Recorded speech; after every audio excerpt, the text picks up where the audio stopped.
Hola, ¿cómo están?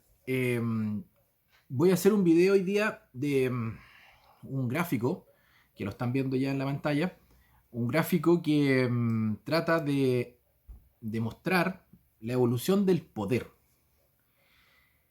Sé que es difícil graficarlo, es difícil cuantificarlo, no voy a explicar la metodología que ocupé ni nada, pero ocupé una metodología, seleccioné ciertos actores, tomé la historia de Chile y fui haciendo una matriz, etcétera. Bueno, da lo mismo. Y surgió este gráfico que identifica cómo se ha distribuido el poder en la historia política de Chile. ¿Ya? Es decir, en la historia de las relaciones de poder en relación a la toma de decisiones políticas en la comunidad nacional llamada Chile, que se organiza en base a un Estado eh, republicano republicano. Ahora, aquí tomo cosas de la sociología, de la ciencia política, de diferentes cosas, pero bueno, veamos analicemos lo que salió. Que, insisto, está totalmente abierto eh, a la crítica, así que vamos analizando. Bueno, primero identifico actores, actores que tienen poder o bajan en su bajan el poder de poder como capacidad de influir en las decisiones políticas. Poder como la capacidad que tiene A de hacer que B haga lo que A quiera, en términos relacionados con la política, ya con la toma de decisiones de cómo nos organizamos y cuáles son los énfasis que se dan en la organización y en la gestión de los asuntos públicos. Entonces, aquí defino actores. Por ejemplo, la elite plutocrática liberal, que es línea blanca. Elite plutocrática liberal es aquella elite o élite. Élite plutocrática liberal es aquella élite que por su nombre como plutocracia, que se denomina como el gobierno de los más ricos, de los que tienen más la fortuna, eh, es aquella que en la historia de Chile, en un inicio, estaba asociada a la burguesía mercantilista, eh, fines de la época colonial, que tenía el monopolio del comercio con el virreinato del Perú, y que después, durante ya posterior a la independencia, incluso Portales era un comerciante, pero no era capitalista industrial, era mercantilista, comercial, comerciaba, ¿ya? No era productora. Y había también, obviamente, otro grupo de agrícolas, y esta era una élite comerciante, que fue mutando a partir de la segunda mitad del siglo XIX en Chile a una élite plutocrática que se hizo rica por las minas, por la minería del norte, la minería de plata, el chañarcillo. Ahí se abrió el primer tren de Caldera a Copiapó en Chile, y que después con las salitreras y después la guerra al Pacífico, etcétera, un segmento de la población que se fue haciendo rica con el tema minero. Ya, esa es una de las...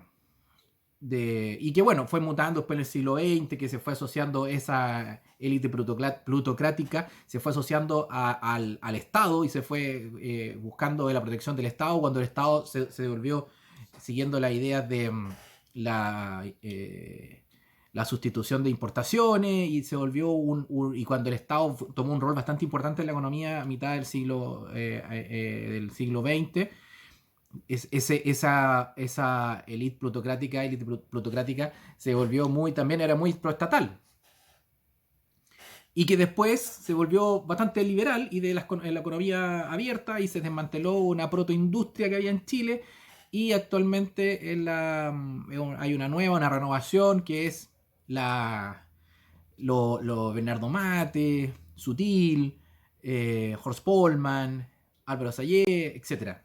¿Ya? También empieza a surgir bueno, se ha mantenido también eh, una élite plutocrática bancaria, etcétera. Pero propiamente capitalista, como aquella que invierte en bienes de capital, trae tecnología, desarrolla una producción y genera nuevos bienes de capital para generar toda una producción interna. No, ¿ya? Otro sector es la élite aristocrática conservadora, que la pongo en color naranjo, ¿ya? La élite aristocrática conservadora es una élite más tradicional, quizá más colonial. La anterior también la plutocrática se fue influenciando principalmente en mitad del siglo XX, a mitad del siglo XIX, aunque incluso antes, con la inmigración de ingenieros, de técnicos desde Europa, ¿ya? La aristocrática conservadora es más tradicional, es aquella la que se llama la castellano-vasca, heredera de la época colonial, de la conquista, la colonia, muy asociada a lo que es la parte agrícola, la parte, los dueños de la tierra, que se desarrolla en el Valle Central, ¿ya? Y por tradición, por la influencia hispánica, es muy asociada a la iglesia, y muy asociada, es conservadora, asociada a la iglesia, a los valores cristianos, etc. Y austera. La anterior, heredera de la riqueza minera, es más liberal del punto de vista político, cree más en la democracia representativa parlamentaria, tiene mucha influencia inglesa, y que ahora se vuelve más o menos ostentosa. En cambio, la aristocracia conservadora es más austera, incluso más preparada intelectualmente, es más culta.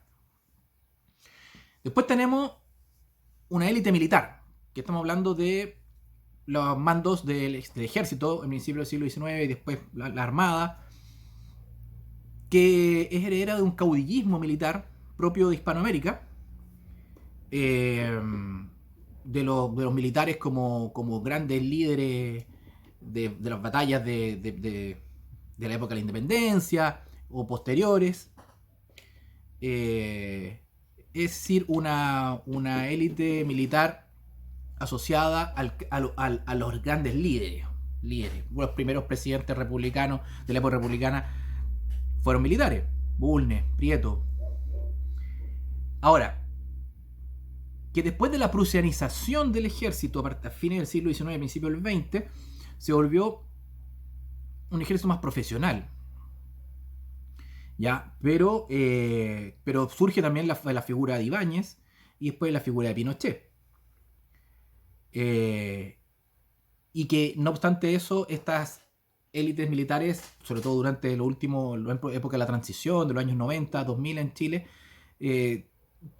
abrió sus puertas a sus centros de estudio y fue a estudiar también a universidades, y ahí fue interactuando con una élite intelectual, y se fue formando. Ahora en general es muy, muy preparado, y la oficialidad chilena es muy preparada intelectualmente hablando.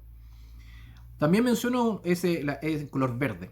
En color gris, una élite intelectual. Dígase élite intelectual el grupo de personas que heredera en su inicio de la creación de la Universidad de Chile, y después de la Universidad Católica, y después de, la Universidad Técnico Federico Santa María, la Universidad de Concepción, la Universidad Austral. Se va creando una masa de personas preparadas desde el punto de vista humanista científico, que se fueron creando centros de estudio dentro de las mismas universidades, el Instituto de Sociología de la Chile, después la Católica, Instituto de Filosofía, etc. Se fueron creando centros de estudio. Bueno, también desde el punto de vista económico, la influencia de Chicago, ahora en la etapa de la transición empiezan a surgir estas escuelas de economía, la Facultad de Economía y Negocio de la Chile. O sea, se va creando todo, y bueno, la de la Católica obviamente, pero se va creando todo un conjunto de personas que empiezan a tener poder por su capacidad de influir desde el punto de vista intelectual en las decisiones políticas, asesorar a la política, en otras palabras, de manera técnica, como tecnocrática, pero también desde el punto de vista cultural y de las artes, porque también dentro de la élite intelectual agrego a aquellos artistas, literatos, poetas, teatro, etcétera, que también tienen esa capacidad de influir en la política, en la acción política.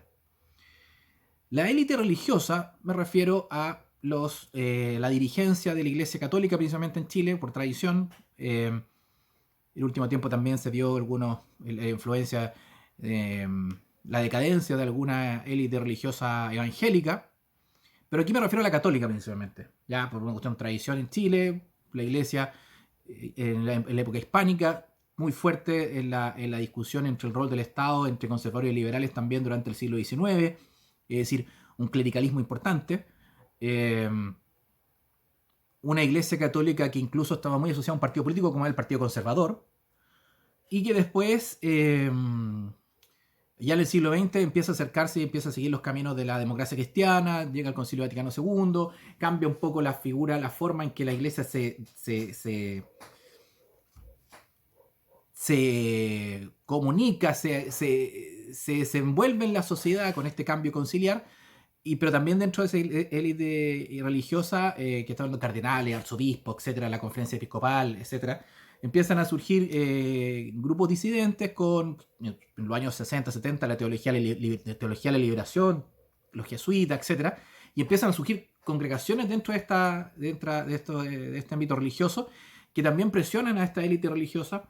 No sé, por otro lado también están los Opus Dei, los legionarios, con mucha influencia desde España. Y a eso me refiero con la élite dirigente, o sea, la parte dirigente de lo que es las élites religiosas. Y eso en color celeste. Y en color morado, o púrpura, el pueblo. Pueblo, dígase, las masas, el ciudadano común, las clases medias, como quieran llamarlo, ¿ya? Pero principalmente los que no son élite, no son élite, ¿ya? Ahora,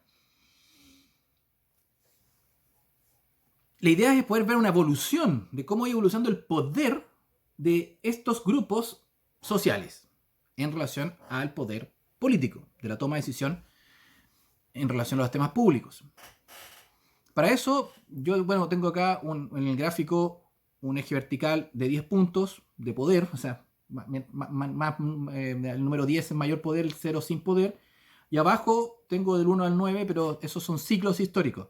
El 1 es el ciclo de la época, o sea, de 0 a 1 es la época monárquica, colonial en Chile. Del 1 al 2, la del siglo XIX principalmente. Del 2 al 3, la época de la crisis del centenario, desde 1891 hasta 1932. Del 3 al 4, estamos hablando de un ciclo, del 3 al 5 en realidad, es el ciclo desde el 32 hasta el 73. El 5 es la crisis del 73, el 6 es el régimen militar, por eso está en un cuadro amarillo, así como destacado como un hecho un poco distinto en la evolución histórica de Chile. 7 es el ciclo, la época de la transición, y el 8 la época actual, y el 9 lo que vendría después del plebiscito. Si se fijan, ahí hay un triángulo que dice el plebiscito de ahora. Entonces, ese es el esquema general. ¿Por qué están esos círculos rojos? Las elipses rojas, las grandes, son épocas de crisis. La que está en el punto 3, ese es un ciclo de crisis de principio del siglo XX, del 20 al 32. El 5 es la crisis del 73, de los años 70. En amarillo, obviamente, el cuadro del gobierno militar. Y el 8, la crisis actual, que viene desde el 2011 más o menos, algunos dicen del 2006, pero del 2011 al 20, lo que llamamos actualmente. Los círculos rojos, ya no la elipse, son momentos de cruces de estas líneas, que son representación de actores con poder. Cuando se cruzan ciertas líneas, se producen hechos significativos en la historia. Por ejemplo, ahí está el principio, el primer ciclo es 1810, una guerra civil que fue la independencia, un choque entre élites. El segundo círculo es la crisis de 1891, cruce entre una élite aristocrática terrateniente, conservadora y muy asociada también al principio del orden y autoridad, frente a una élite plutocrática, liberal, parlamentaria que chocan, y la guerra civil de 1891. Tercer círculo, es la crisis del año 20 al 32, que es el surgimiento de las nuevas capas medias, y se produce el golpe del 1924, la constitución del 25 y después el gobierno Ibáñez del 27 al 32. El cuarto punto rojo es la crisis, es en específico el tema del 73, y los círculos azules indican periodos de estabilidad política.